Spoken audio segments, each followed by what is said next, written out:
ये है Gayatri media group और आप देख रहे हैं ताज न्यूज, आईना सच का।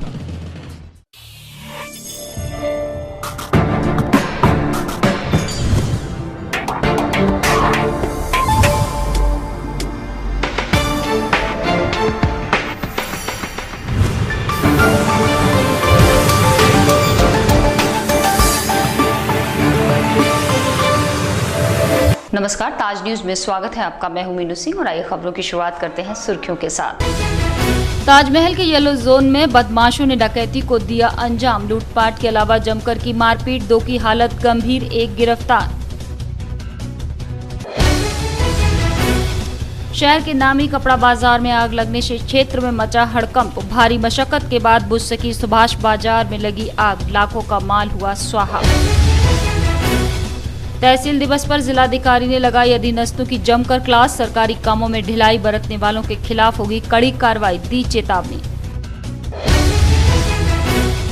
और न्यायिक मामलों में तत्परता लाने से न्याय होगा सुलभ। हाईकोर्ट के वरिष्ठ न्यायाधीश ने बंदियों की दशा पर भी जताई चिंता। और अब खबर विस्तार से।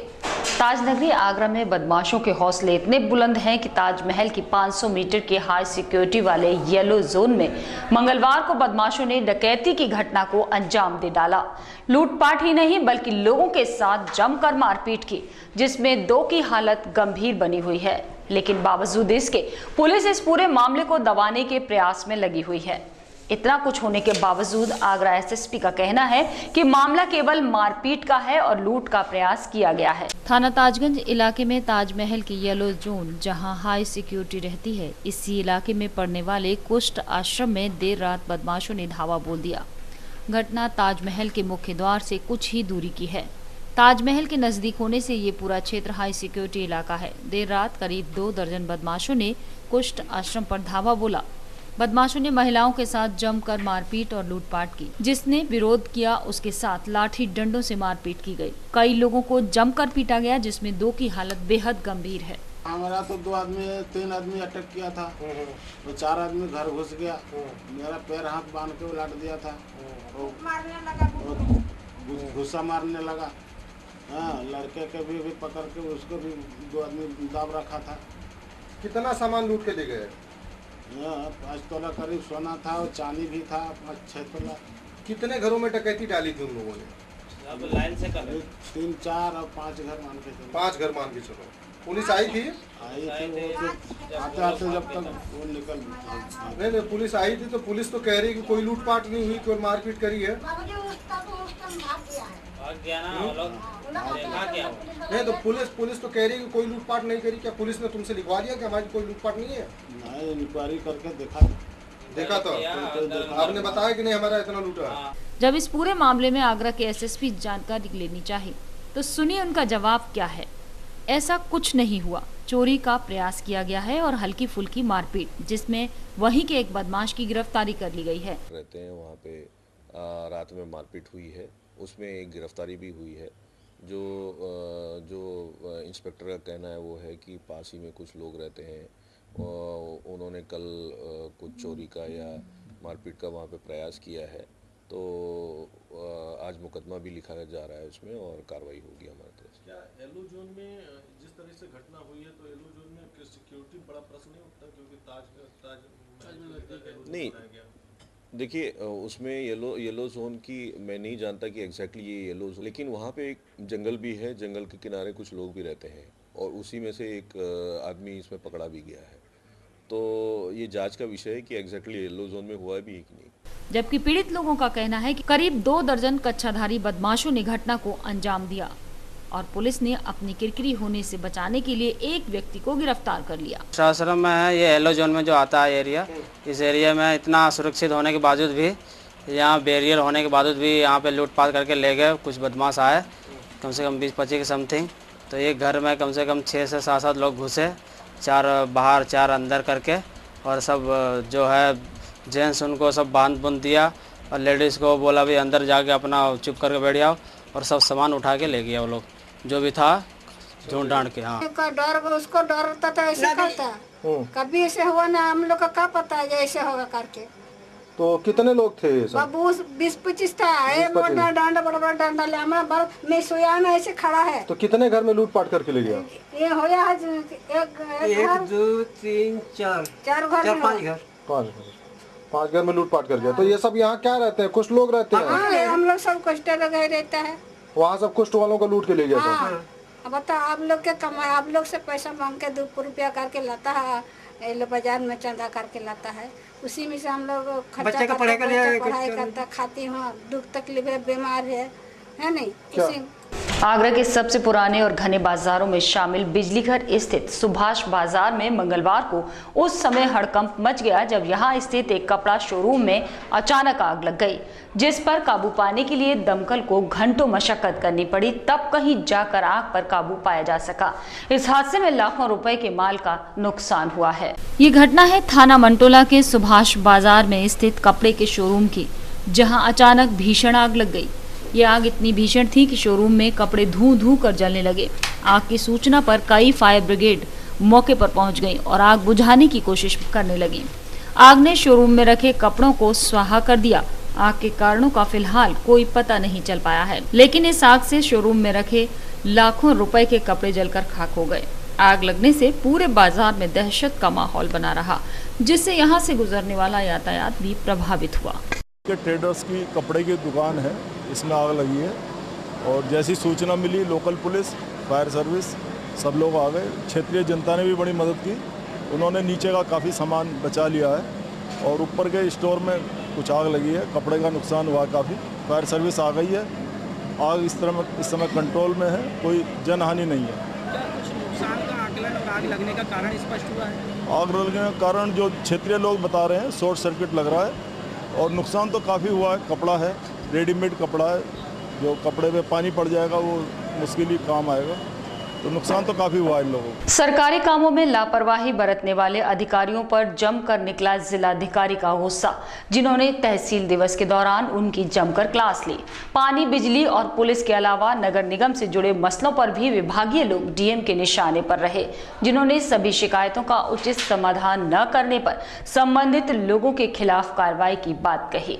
आगरा जनपद में विभिन्न विभागों में तैनात अफसरों को एक बारगी अपने रसूख पर गुमान जरूर होता होगा, लेकिन तहसील सदर में आयोजित तहसील दिवस के मौके पर उनकी असलियत से सामना हुआ, जहां मौजूद जिलाधिकारी पंकज कुमार ने सबको उनकी असलियत का एहसास करा दिया। दरअसल विभिन्न विभागों की ओर से लंबित शिकायतों को देखकर जिलाधिकारी का पारा चढ़ गया और उन्होंने एक एक कर संबंधित अधिकारियों की जमकर क्लास लगाई।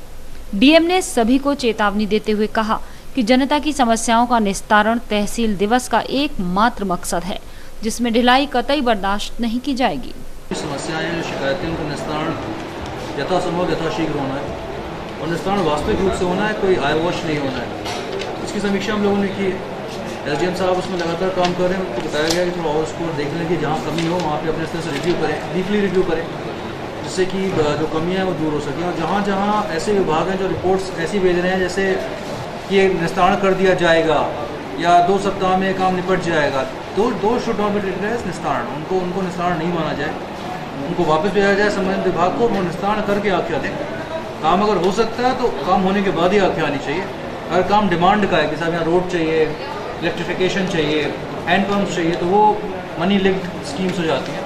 वहाँ हम ये कह सकते हैं कि साहब हमने कार्य योजना में रख लिया, परंतु जब धनराशि प्राप्त होगी तो हम इसको बनवा पाएंगे।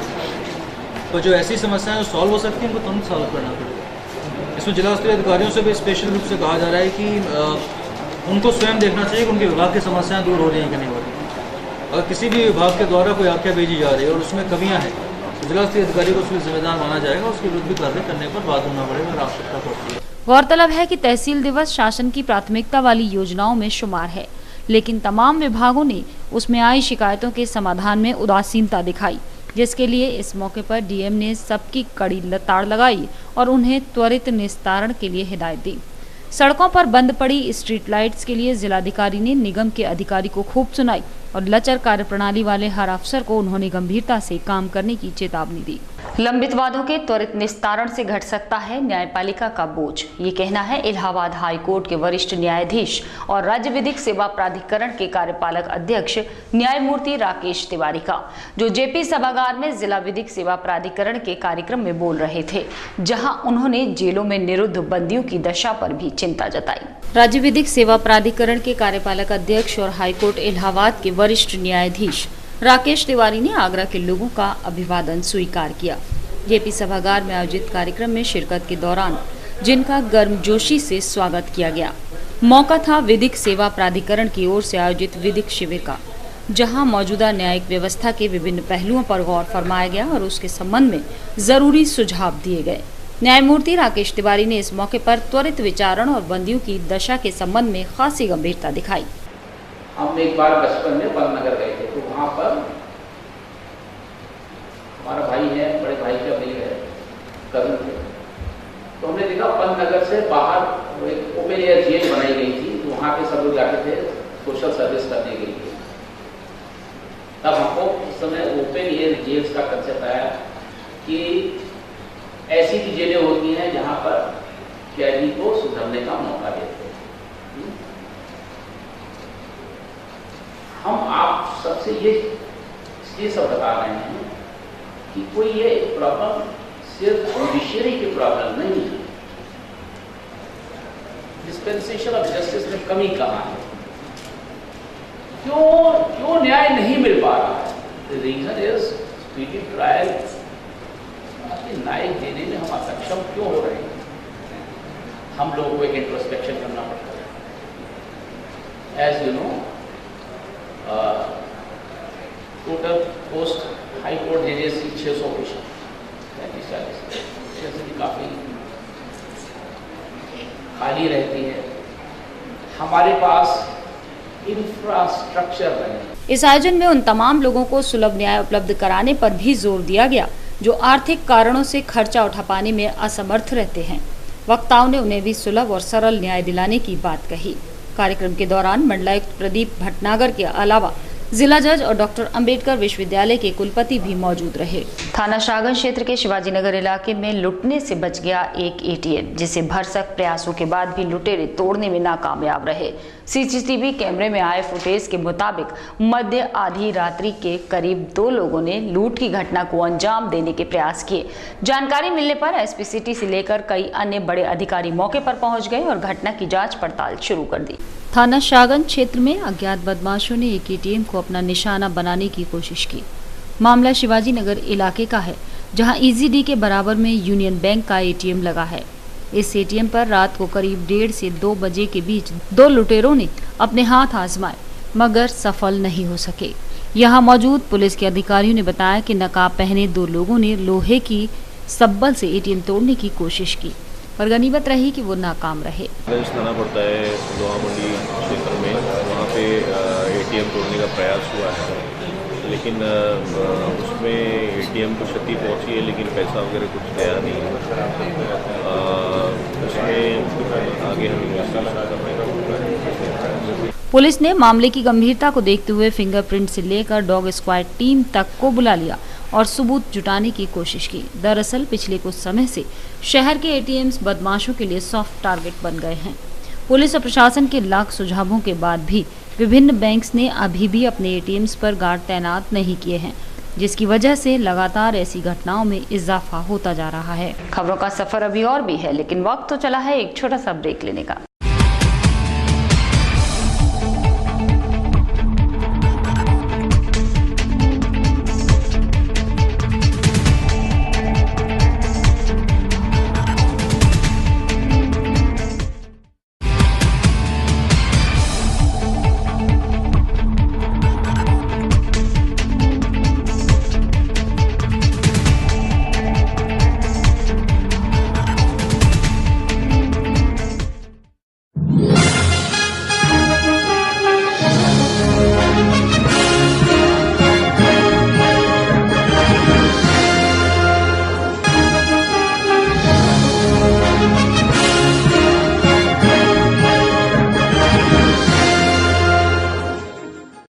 कृपया ध्यान दें, नौकरी ढूंढोगे तो उम्र गुजर जाएगी, कुछ हुनर सीख लो, अपने पैरों पे खड़े हो जाओ तो जिंदगी संवर जाएगी। मोबाइल फोन, कंप्यूटर, लैपटॉप का कोर्स कराने वाले वैसे तो कई संस्थान हैं, लेकिन हजारों छात्रों के विश्वास का प्रतीक ई-टेक एकेडमी छात्रों के बीच अपनी अलग ही पहचान बना चुका है। इंजीनियर तो सभी बनाते हैं, लेकिन आप बनिए एडवांस इंजीनियर ई-टेक के साथ।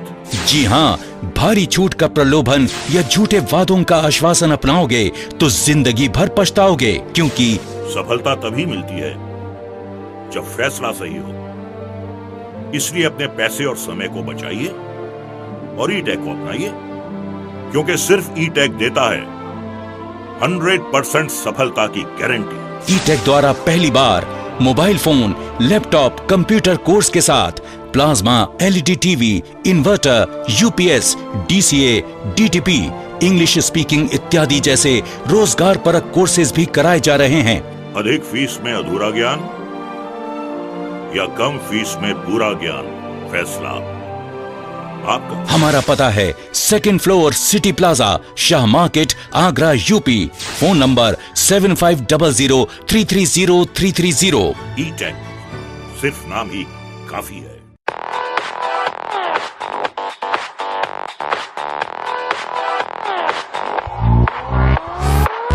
Shri Balaji jewellers, gold, silver और डायमंड ज्वेलरी मिलने का विश्वसनीय स्थान। हमारे यहाँ आपको gold, hallmark certificate gold jewellery नए कलेक्शन के साथ उपलब्ध मिलेगी।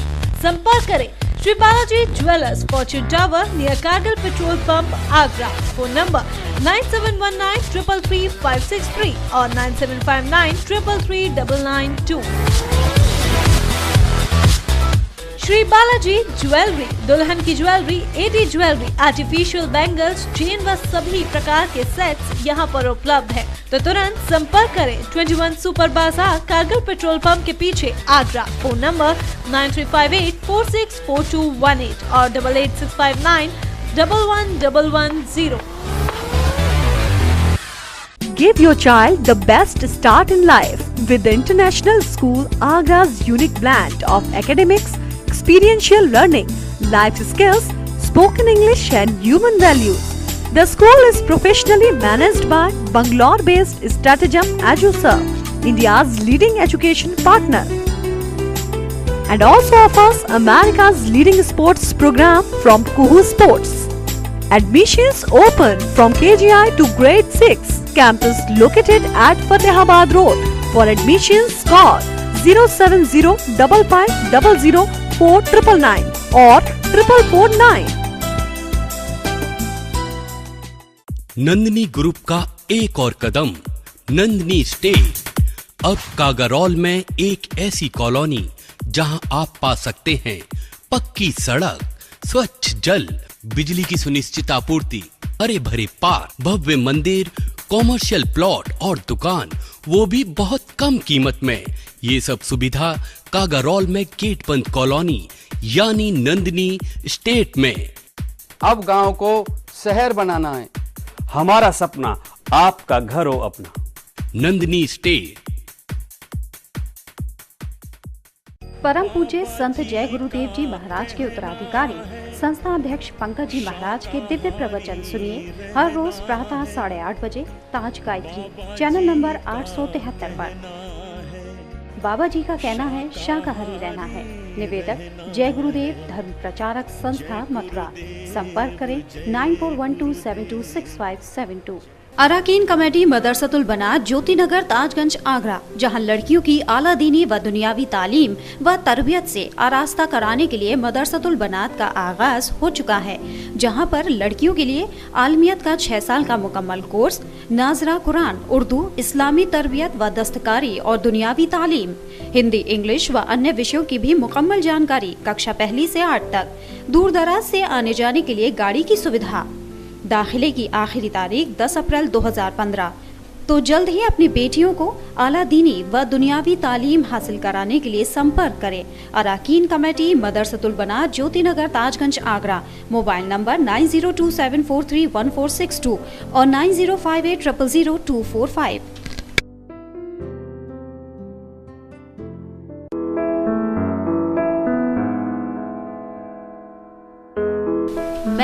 डॉक्टर बनना चाहती हूँ। मेरा सपना है कि मैं देश की सेवा करूं। मैं बेस्ट सिंगर का अवार्ड जीतना चाहती हूँ।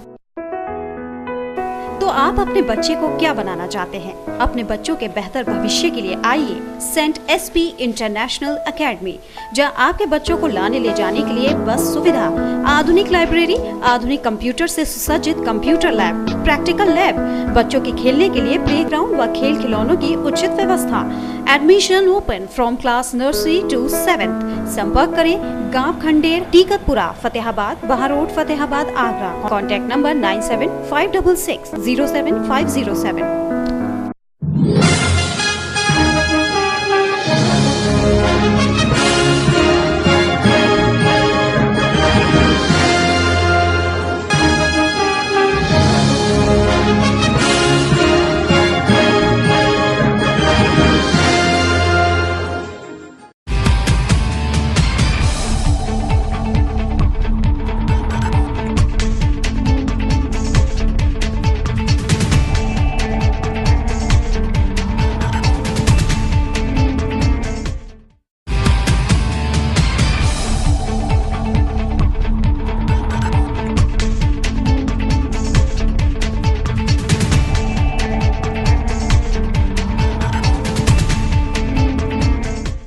अब ब्रेक के बाद अगली खबर। किसानों की समस्या को लेकर भारतीय जनता पार्टी ने घेरा जिला मुख्यालय, जिसके जरिए भगवा ब्रिगेड ने शासन और प्रशासन को घेरने का काम किया।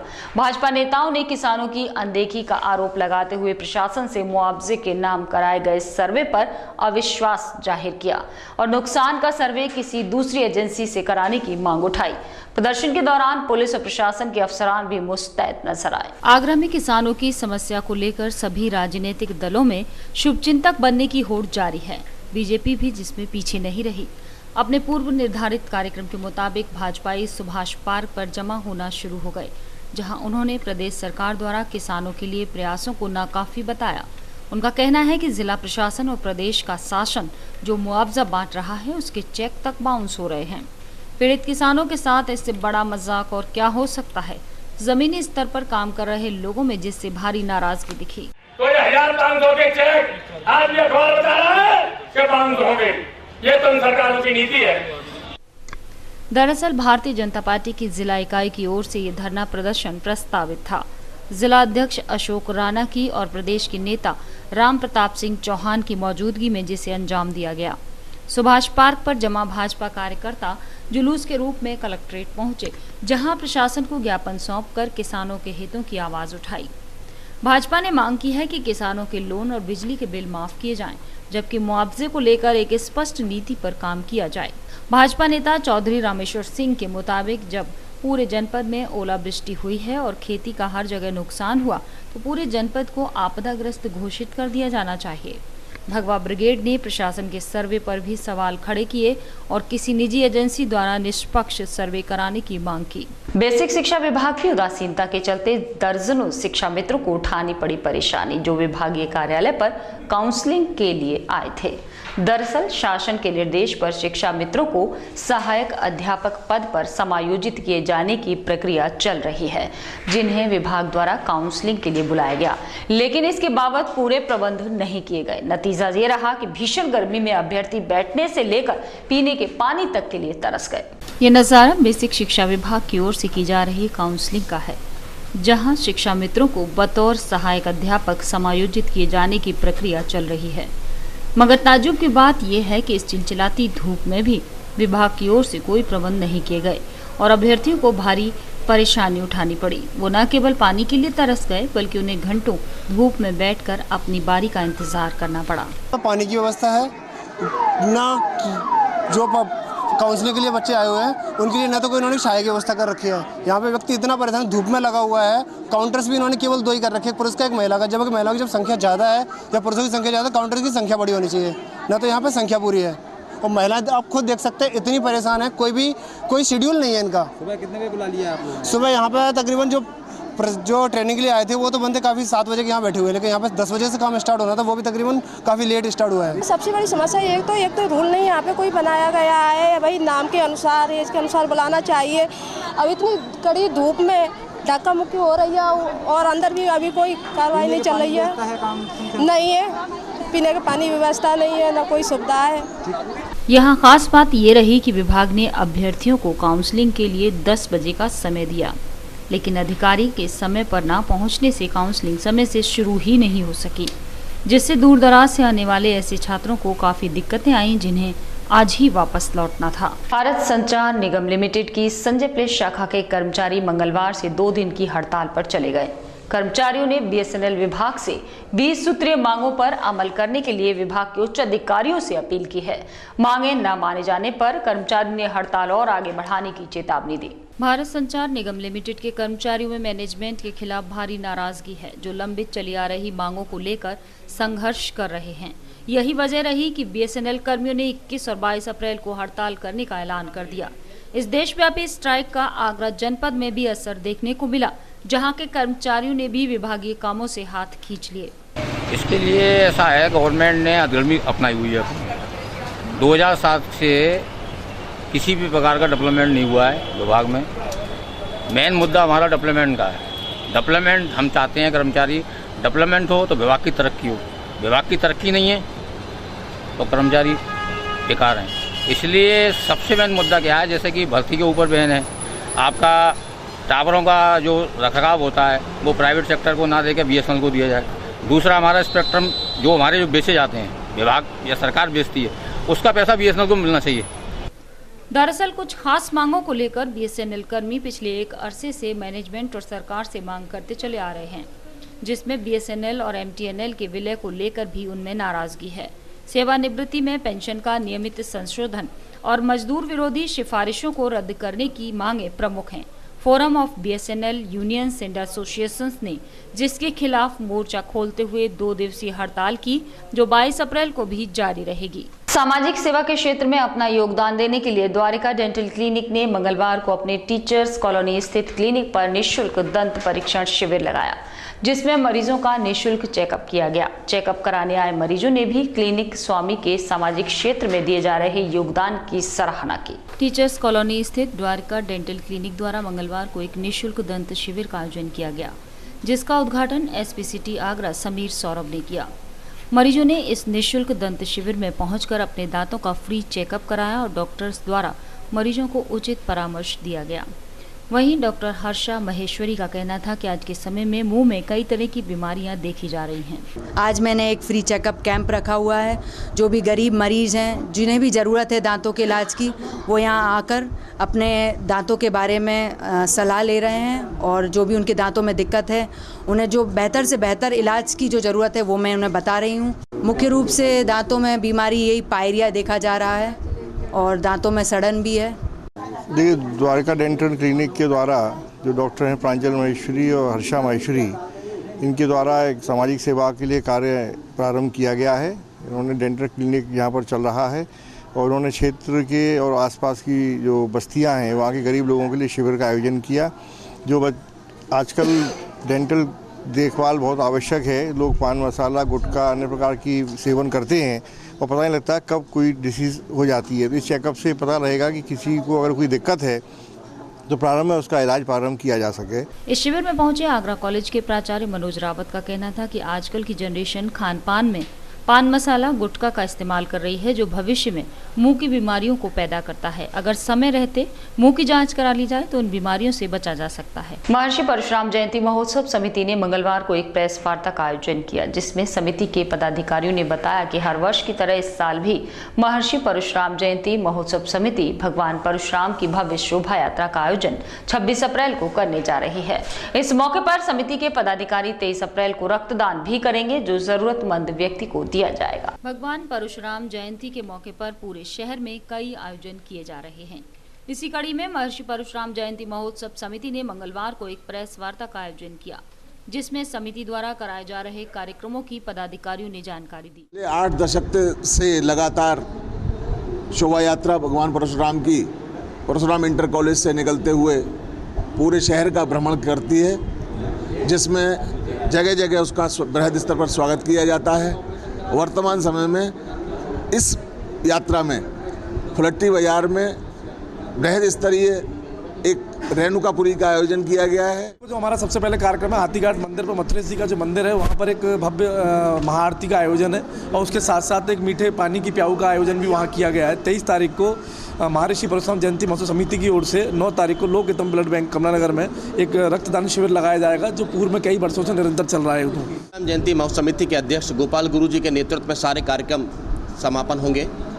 सबसे बृहद कार्यक्रम भाई युवा अध्यक्ष नवल तिवारी जी के नेतृत्व में जो परसों 23 तारीख को लोक हितम कमलानगर पर ब्लड बैंक का आयोजन किया जा रहा है। इससे पूर्व में भी 334 यूनिट भाई नवल तिवारी जी के नेतृत्व में रक्तदान किया गया था और वो समर्पण ब्लड बैंक के अंदर किया गया था। और जीवन रक्षा के हेतु जिस किसी को भी ब्राह्मण नहीं अपितु किस समाज का व्यक्ति हो, इंसान होना चाहिए वो, उसको अगर खून की आवश्यकता होती है तो हम उसको ब्लड डोनेट करते हैं। वहीं पदाधिकारियों का कहना था कि शोभा यात्रा परशुराम इंटर कॉलेज से शुरू होकर शहर के कई प्रमुख चौराहों से गुजरेगी।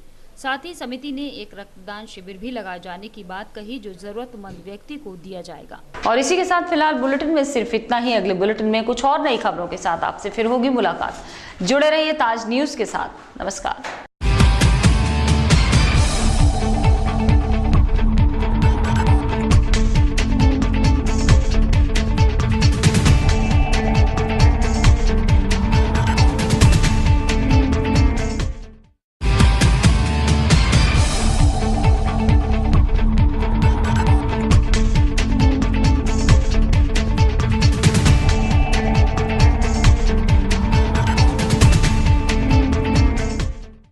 ये है गायत्री मीडिया ग्रुप और आप देख रहे हैं ताज न्यूज, आईना सच का।